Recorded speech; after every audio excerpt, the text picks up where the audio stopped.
Hello, loves. Welcome to the Live Your Freedom Now podcast. I'm Megan Colleen Johnson, and this podcast is dedicated to discussing dominant cultural narratives and beliefs, what I call dominant dogma, how this keeps you from thriving in life and business, and how to overcome that dogma by living your freedom now. While this path sounds clean and straightforward, the truth is, life and being human is messy. So around here, we value the both and. We'll hold space for where you're at and honor the freedom you'd like to see and feel within yourself. Hit subscribe to stay updated, and for more information about me, my work, and to download my free Claim Your Freedom Now journal guide and ecotherapy meditation, head to megscolleen.com. That's megscolleen.com.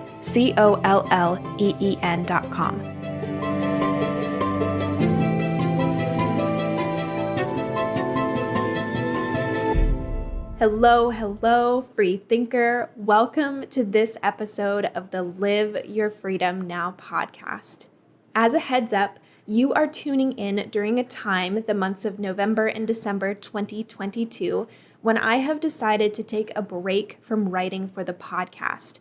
That said, this episode is a replay of a past episode, so you may hear invitations into programs and freebies that are no longer available on my site. So, in this brief introduction, I wanted to let you know what is available right now. I have two things available on my site for you. The first is a free ecotherapy meditation, and the second is I am accepting one-on-one coaching clients right now.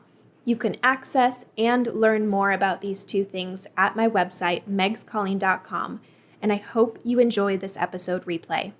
As always, freedom is yours. Change is hard.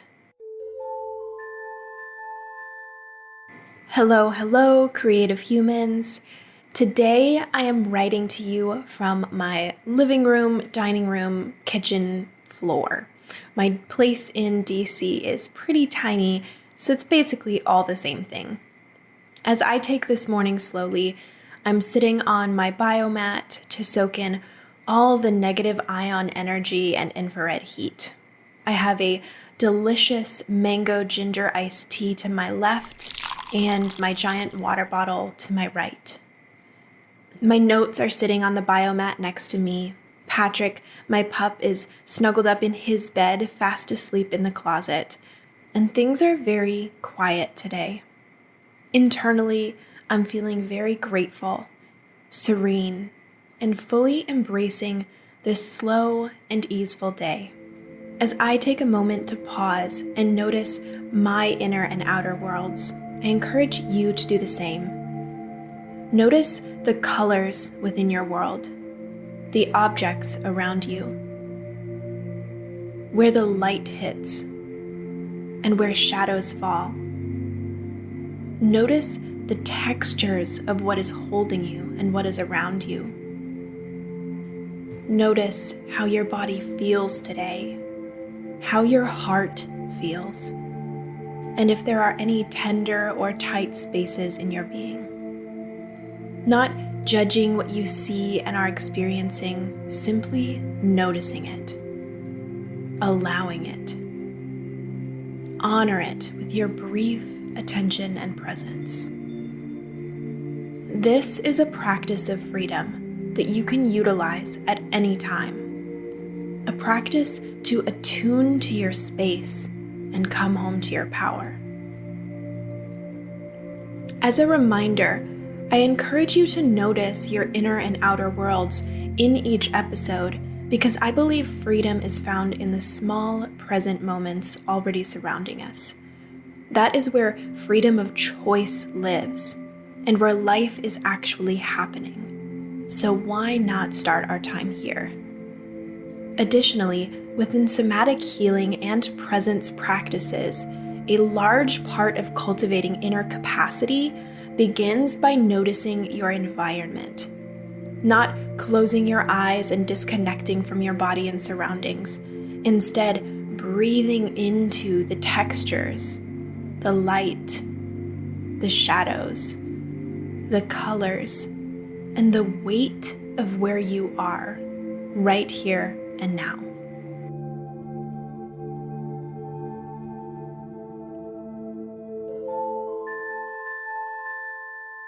Today, we are discussing the dominant dogma, change is hard. Like last week's dominant dogma, this narrative often manifests internally due to external realities where change can correlate to difficult times, where change was outside of your control. However, change does not always have to be difficult. In today's episode, I will share 3 reasons why this dominant dogma exists, the freedom on the other side, 5 steps to keep calm during transition, and an invitation to use my free ecotherapy meditation for support when change hits your world. First, let's take a look at 3 reasons why change can feel so hard. 1. Childhood safety mechanisms. My clients usually come to me seeking change. They crave meaning in their life, to feel safe being themselves, and to live with deeper purpose and freedom. They actually want change. However, change is also scary. They fear messing up what they already have and losing what has previously kept them feeling a level of safety, even if that safety is actually perceived certainty on what to expect daily. Despite feeling stuck and craving change, some inner part seeks to keep them safe by keeping them caged. Usually, this is rooted in a childhood version of them that picked up a belief that safety equals sameness, that stability equals not rocking the boat. These narratives of what safety means are dominant dogmas of their own and need reevaluating, reframing, and reprogramming. The little selves within need the present adult version of you to teach them a new definition of safety and stability that allows room for change. They need you to show them that change can actually invite deeper safety, freedom, growth, and stability. Change is where possibility lives. 2. Unmet expectations. Life is a co-creation. As such, nothing is guaranteed, and this is a terrifying fact. For folks who have felt let down by life, let down by humans within their life, the unmet expectations of a good life can make navigating change nearly impossible. In my own life, one time I experienced this was following the dissolution of my marketing agency, and with it, a friendship that I thought was strong, deep, and secure. I felt jaded by life. I felt jaded by the humans who preached one thing and lived another. It hardened me. My dreams and expectations around that situation and that relationship were dashed, and I became fearful of change and what others could do to me without second thoughts. Life does this sometimes. It's part of the co-creation. Change can take us by surprise. That is nearly certain. And we get to choose how we respond. From my example, before responding to the change thrown my way, I first cultivated a great deal of space so I could see clearly. Then, over time, I was able to heal and recognize where change was inevitable and needed in that situation. The truth is, change took me by surprise, and it led me into deeper shifts, more loss, than in the end, growth, true belonging, and personal freedom. I couldn't see it in the midst, but my unmet expectations were for the greater good of my evolution as a human. Change resulted in expansion. 3. Neurodivergence. The last reason I want to highlight on why change can feel so hard is neurodivergence. I bring this up because I identify as neurodivergent, as do many of my clients. That said, everyone experiences neurodivergence differently. Please take what serves you and leave the rest. As a neurodivergent human, change can be challenging and require great internal and external support.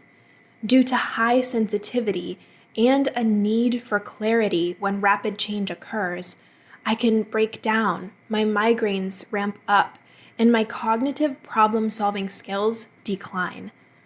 Learning how to navigate change and tending to my nervous system has allowed for the growth needed to create even more support for myself, monetarily, relationally, and internally.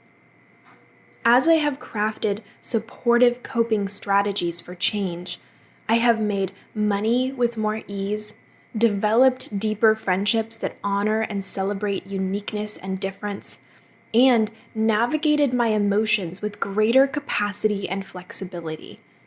Change, even as a neurodivergent human, has resulted in more freedom. Ultimately, each of these whys share the same thing. Change is hard at times, and also, with time and self-tending, change can result in a better, more fulfilling life. The freedom on the other side. Change is expansive. Change is exciting. Change equals possibility. Change equals freedom. Time and time again, I see it. Leaning into change is the best decision my clients and I have ever made. Here is what they have to say about saying yes to change and choosing personal freedom. Megan has helped me to see that I am more capable of achieving my own definition of success than I realized.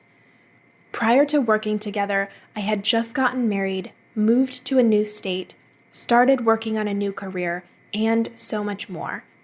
She helped me to find ways to break through my roadblocks and lean into my emotions on a daily basis.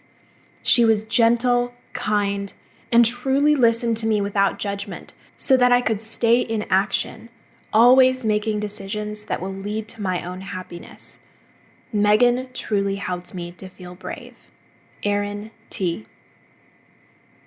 When I began working with Megan, I knew I wanted to get crystal clear about what I wanted out of life.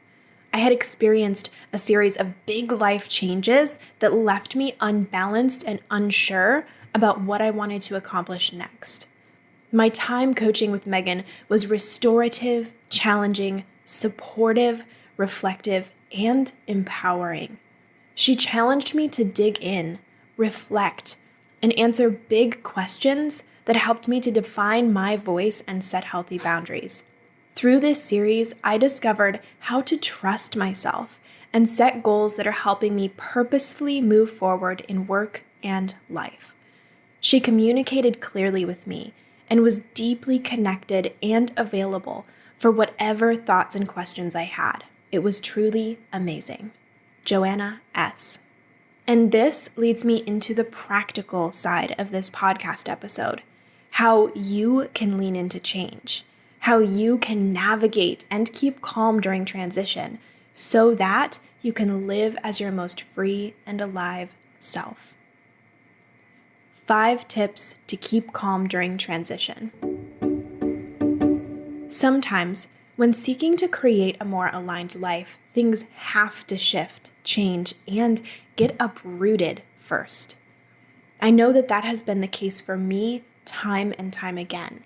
As I grow, cultivate new friendships, make job choices, and more, the uprooting process is not always easy. Specifically, when moving or in a significant transition, life can feel uncertain and uncomfortable.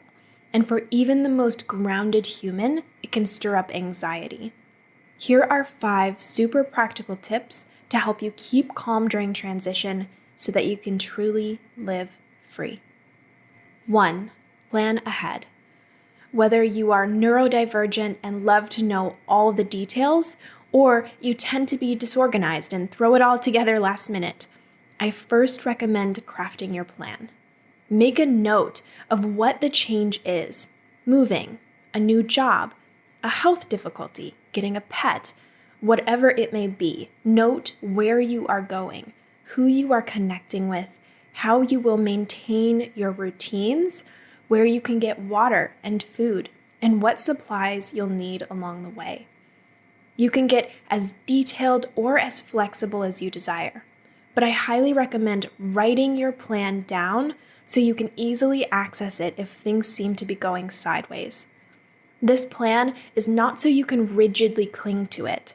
It's more of a guidebook so you can respond to whatever comes in the most supportive way possible. 2, determine your safety blankets. I don't care if you are 3 or 33 years old. We all need a boost of comfort here and there. Craft a list or a fun box or corner in your home of safety blankets. These items could be literal blankets, specific teas or coffees you like, a smooth stone from your favorite quote-unquote woo-woo shop, a favorite water bottle, a journal, or a candle.